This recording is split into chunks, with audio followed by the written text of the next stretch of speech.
Kamusta kayo? Sa araw na to, tuturuan ko kayo kung paano magpakilala sa Korean. Step by step to, kaya huwag kayong mag-alala. Mula sa pangalan, nasyonalidad, hanggang sa trabaho. Lahat yan, pag-aaralan natin base sa mga learning materials para sa EPS topic. Handa na ba kayo? Tara, simulan na natin to. Ito yung magiging goal natin for today. Sa dulo ng lesson na to, promise, kaya nyo nang sabihin to ng buong buo at may confidence. Pakinggan nyo muna ng mabuti. Annyeonghaseyo, 저는 Carlo Imnida, Philippine 사람입니다. Okay, ulitin natin ha. Annyeonghaseyo, 저는 Carlo Imnida, Philippine 사람입니다. Last na, pakinggan nyo. Annyeonghaseyo, 저는 Carlo Imnida, Philippine 사람입니다. Mukha bang mahirap? Hindi yan. Tutulungan ko kayo. Tara na! So ito yung magiging plano natin. Unahin natin yung pangalan at nasyonalidad. Tapos isusunod natin yung trabaho at pagkatapos niyan pagsasama-samahin natin lahat para sa isang buong introduction. Siyempre, hindi lang salita pati kultura ng pagbati pag-uusapan din natin. At sa huli, mabilis na review, okay? Okay, game. First part, pangalan at nasyonalidad. Dito tayo magsisimula sa pinaka-basic sa lahat, kung paano mo sasabihin kung sino ka at taga saan ka. Okay, unang-una sa lahat, ang pinaka-importanting salita. Annyeonghaseyo. Ito yung formal at magalang na paraan para magsabi ng hello. Pwede itong gamitin kahit anong oras. Sabayan niyo ko ha, dahan-dahan. Annyeonghaseyo.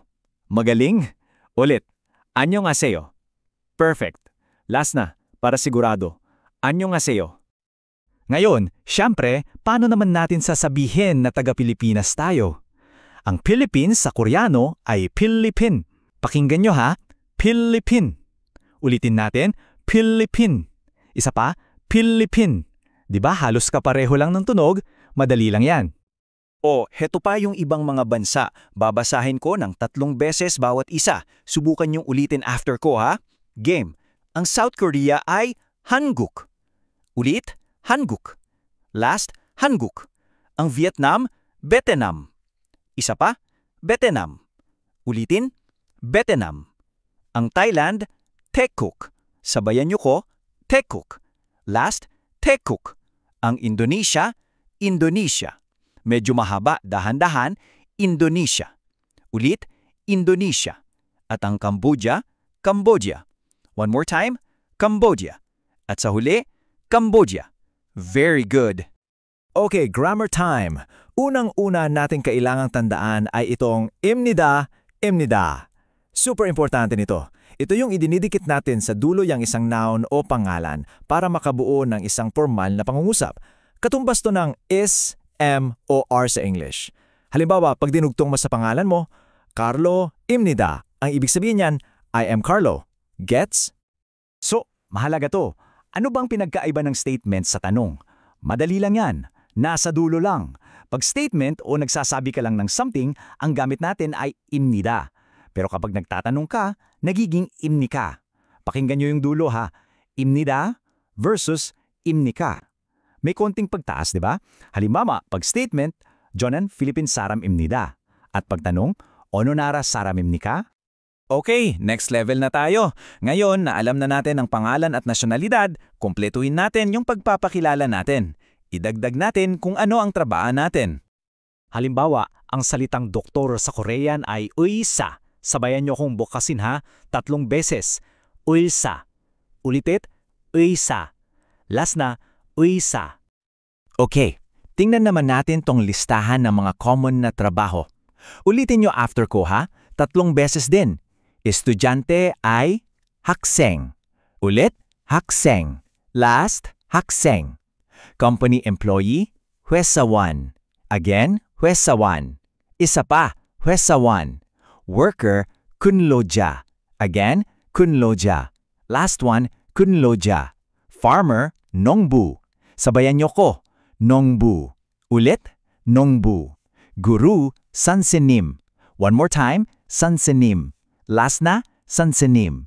At ang technician, 기술자. Again, 기술자.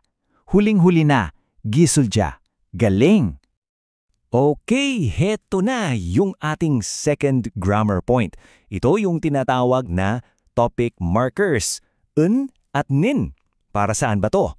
Idinidikit natin to sa noun para i-highlight, para bigyang diin kung ano ang topic ng pangungusap. At yung rule, simple lang. Pag ang salita ay nagtatapos sa consonant, gamitin ang n. At kapag nagtatapos naman sa vowel, ang gagamitin natin ay nun. Yun lang. Tingnan natin sa isang example para mas malinaw. Sa pangungusap na Carlo nan kulo ja imnidad. Ang topic natin ay si Carlo. Dahil yung Carlo ay nagtatapos sa vowel na O, ang ginamit nating marker ay nan. Ang ibig sabihin ng buong pangungusap ay, si Carlo, isa siyang worker. Gets? Okay, sabihin natin ng buo at dahan-dahan, 3 beses. Carlo nan kulo ja imnidad. Ulit, Carlo nan kulo ja imnidad. At sa huling pagkakataon, Carlo nan kulo ja imnidad. Okay, practice time! Pagsama-samahin na natin lahat ng ating natutunan. Pakinggan natin itong isang halimbawang usapan para makita natin kung paano to gamitin sa totoong buhay. Okay, mauuna si Nichanan. Pakinggan niyo mabuta. 안녕하세요. 저는 니차난입니다. 태국 사람입니다. Ang sabi niya, Hello, ako si Nichanan, taga Thailand ako. Ngayon, subukan nating sabayang-sabay. Game! 안녕하세요. 저는 니차난입니다. 태국 사람입니다. Galing! Ulitin natin. 안녕하세요. 저는 니차난입니다. 태국 사람입니다. Last na. 안녕하세요. 저는 니차난입니다. 태국 사람입니다. At ito na. Sasagot naman si Carlo gamit ang parehong structure. 안녕하세요. 저는 Carlo입니다. Philippine 사람입니다. O di ba? Ito na mismo yung goal natin kanina. Ngayon, kaya na nating sabihin. Sabayan niyo ko ha. 안녕하세요. 저는 Carlo입니다. Philippine 사람입니다. Ulit. 안녕하세요. 저는 Carlo입니다. Philippine 사람입니다. Perfect! Last na. 안녕하세요. 저는 Carlo입니다. Philippine 사람입니다. Ngayon, magtatanong si Nichanan. Pakinggan nyo. Carlo sinan haksing imnika. Pansinin nyo, may C after ng pangalan. Yan ay para magpakita ng respeto, parang Mr. or Miss. Tapos, andyan yung topic marker na nun. At syempre, yung pantanong na imnika. Ulitin natin yung tanong ha, 3 beses. Carlo sinan haksing imnika? Again, Carlo sinan haksing imnika? One more time, Carlo sinan haksing imnika? At ang sagot ni Carlo, 아니요, 저는 근로자입니다. Yung 아니요, yan yung formal way para sabihing hindi. Tapos sinabi na niya yung tamang impormasyon gamit ang imnida. Sabihin natin ang sagot niya 3 beses din.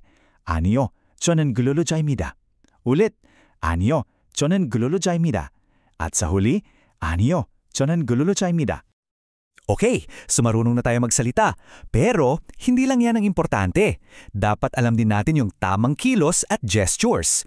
Tandaan, ang pagpapakita ng respeto ay napakahalaga sa kulturang Koreano. Okay, ito yung mga dapat tandaan. Una, kung ang kausap nyo ay mas matanda o may mas mataas na posisyon, dapat kayong yumuko. Pwedeng ulo lang o buong bewang. Yan ang pinaka-common na sign of respect. Pangalawa, kung kaedad mo lang o kaibigan, okay na yung casual na anyong, sabay kaway. Pangatlo, sa mga business setting, madalas may handshake. At heto ang pro tip. Kapag nakikipagkamay sa mas matanda, laging suportahan ang kanang braso nyo gamit ang kaliwang kamay. Tandayan ng mas malalim na paggalang. Huwag niyong kakalimutan yan ha.